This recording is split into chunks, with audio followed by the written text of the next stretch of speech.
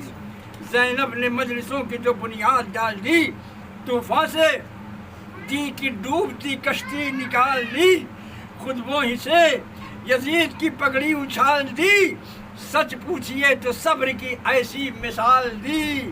خنجر قضا کا شہرگ باطل پچل گیا، اور ان مجلسوں کی گود میں اسلام پل گیا، ان مجلسوں کی گود میں اسلام پل گیا۔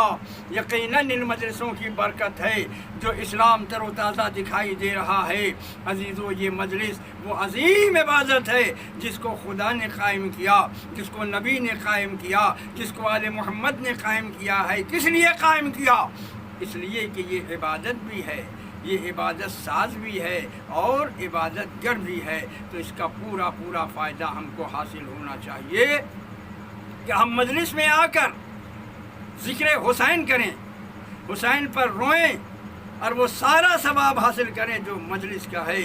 عزیزو، آپ کو معلوم ہے کہ جہاں بھی حسین کی مجلس برپا ہوتی ہے وہاں حسین کی دکھیاری ماں رومال لے کر حاضر ہو جاتی ہے اور عزاداروں کے آنسو رومال میں جمع کرتی ہے۔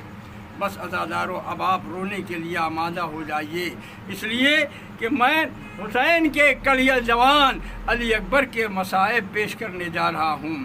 دوستو، اکبر نام ہے زینب کی تمناؤں کا، اکبر نام ہے زینب کی آرزوؤں کا، اکبر نام ہے لیلا کی حسرتوں کا، اکبر نام ہے حسین کے قوت بازو کا، اکبر نام ہے اس جوانان جوان کا جس کی جوانی پر ملک الموت بھی پسینہ آیا، ملک الموت کو بھی پسینہ آیا۔ اور اگر آپ سن سکتے ہیں تو سن لیجئے، یہی محرم کی 5-6 تاریخ تھی کہ عراق کے ایک عالم دین شیخ مہدی حرم امام حسین میں علی اکبر کی شہادت پڑھ رہے تھے۔ اب حسین کا حرم ہو، کربلا ہو، محرم ہو اور علی اکبر کی شہادت ہو اور پڑھنے والا عالم دین ہو، آپ اندازہ کیجئے کہ کیا قیامت نہیں آئی ہوگی مجلس میں۔ دنیا بے ہوش ہو گئی، دنیا ٹکرے مار مار کر رونے لگی، سب حسین کو پرسہ دینے لگے، جوان فرزند کا۔ اور جب شیخ مہدی چلے گئے نا، مجلس پڑھ کر، نماز عشاء پڑھ کر تھوڑی دیر بیٹھے تھے کہ ذرا شیخ مہدی کی آنکھ لگ گئی کہ خواب میں رسول اللہ کو اس طرح دیکھا کہ سر پر امامہ نہیں تھا، رسول کا امامہ گردن میں پڑا ہوا تھا، آنکھوں سے اشک جاری تھے۔ خواب میں کہا، بڑا غضب کر دیا تو نے مہدی، علی اکبر کی شہادت تھی۔ خواب میں مہدی رسول اللہ کے قدموں میں گر کر کہتا ہے، یا رسول اللہ، میرے ماں باپ آپ پر قربان، کیا کوئی غلطی ہو گئی ہے؟ کیا کوئی خطا ہو گئی؟ کیا کوئی روایت غلط پڑھ دیا میں نے؟ یا رسول اللہ، مجھے معاف کر دیجیے گا۔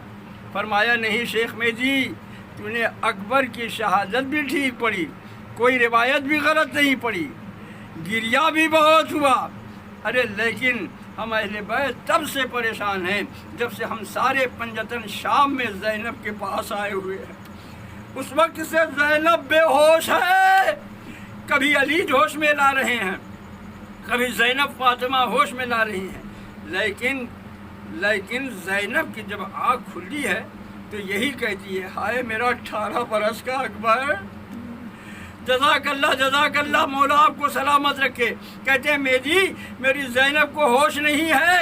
تو عزادارو، یہ سوچ کر علی اکبر کا ماتم کیا کرو، شہزادی کی بڑی حسرت ہے۔ زینب نے یہی تو کہا تھا کہ بھیا میرے 2 ہی بچے ہیں، میری اور کوئی نسل نہیں ہے، میں اپنے بچے علی اکبر پر قربان کر دوں، شاید میرا اکبر بچ جائے۔ زینب نے ان محمد کو صدقہ کیا علی اکبر پر۔ دوستو، بس ایک جملہ جو سارے ارباب مکاتب نے لکھا ہے متفقہ طور پر کہ کربلا میں جو شہید بھی زخموں سے چور ہو کر گرا ہے، ہر ایک کے لاشے پر امام حسین پہنچے، حبیب کے لاشے پر پہنچے ہیں، حر کے لاشے پر گئے، زہیر کے لاشے پر گئے، ہر ایک کے لاشے پر حسین پہنچے ہیں۔ کبھی پیدل چل کر پہنچے، کبھی آہستہ آہستہ چل کر گئے، کبھی سنبھل کر گئے۔ عزادارو، جب مولا حسین سے چلا نہ گیا تو مولا حسین علی اکبر کی لاش پر کوہنیوں کے بل چلتے ہوئے فرما رہے تھے، اکبر جلدی نہ کرنا بیٹا، میں آ رہا ہوں، اکبر جلدی نہ کر، میں آ رہا ہوں، ایک فقرہ پڑھنے دو، اگلے سال وہی روئے گا جو زندہ رہے گا۔ علی اکبر جلدی نہ کر میرے لال، میں آ رہا ہوں، علی اکبر میں آ رہا ہوں۔ غریب باپ جوان فرزند کی لاش پر پہنچا۔ علی اکبر نے زندگی میں پہلی مرتبہ امام حسین کو ایک ہاتھ سے سلام کیا۔ امام نے فرمایا، بیٹا دوسرا ہاتھ کہاں ہے؟ علی اکبر نے عرض کیا، بابا سینے پر ہے، سینے میں برچھی لگی ہوئی ہے۔ مولا نے فرمایا، علی اکبر تیرا قاتل بڑا ظالم تھا، اس نے برچھی مار کر پھل نہیں نکالا۔ علی اکبر نے عرض کیا، بابا میری پسلیوں میں برچھی کے پھل کو توڑ کر گیا ہے اور کہہ رہا تھا کہ سنا ہے حسین بڑا صابر ہے۔ اچھا علی اکبر، میرے صبر کا امتحان ہے۔ علی اکبر تیرا قاتل بڑا ظالم تھا، اس نے برچھی کا پھل مار کر نکالا نہیں۔ بابا میری پسلیوں میں ٹوٹ گیا۔ امام نے فرمایا، علی اکبر تیرا کیا خیال ہے؟ عرض کیا، بابا نہ تو ابراہیم ہے اور نہ میں اسماعیل ہوں، جیسے دل کرے ارے برچھی کا پھل نکال۔ کڑکتی ہوئی دوپہر میں 57 برس کا بوڑھا باپ اور 18 سال کا جوان بیٹا حسین نے برچھی کے پھل میں ہاتھ ڈالا تو حضرت ابراہیم کی آواز آئی، اسماعیل ہم اور ہیں، یہ اور ہیں، اے بی بی زہرا مجھے طاقت عطا فرما کہ میں آپ کے بیٹے کی شہادت پڑھ سکوں۔ شبیر نے برچھی کے پھل میں ہاتھ ڈالا تو کربلا کی زمین میں زلزلہ آ گیا۔ علی اکبر کی آواز آئی، بابا اے بابا، ارے زمین ہل رہی ہے، میں نہیں ہلا۔ مولا حسین نے برچھی کے پھل میں ہاتھ ڈالا، نبیوں کی صفحے لگی، مولا حسین کی آواز آئی، اے معبود میرا بیٹا ہے، ان کا کچھ نہیں لگتا، ارے کسی نبی سے فرما دے کہ وہ برچھی کا پھل نکال دے۔ حضرت آدم نے آنکھیں بند کر لی، حضرت ابراہیم نے گردن جھکا لی اور حضرت اسماعیل نے رخ پھیر لیا۔ عزادارو، اب مجھ سے پوچھو کہ کوئی آیا مولا حسین کی مدد کرنے کے لیے؟ نہیں، صرف ایک ٹوٹی ہوئی پسلیوں والی ماں فاطمہ زہرا مولا حسین کی قبر پر ہاتھ رکھ کر رو کر کہتی ہے، میں ناد علی پڑھتی ہوں، ارے تو برچھی کا پھل نکال لے۔ شبیر نے زور لگایا تو برچھی کے پھل کے ساتھ آ گیا۔ آواز آئی، ارے انا للہ و انا الیہ راجعون۔ لعنت اللہ علی قوم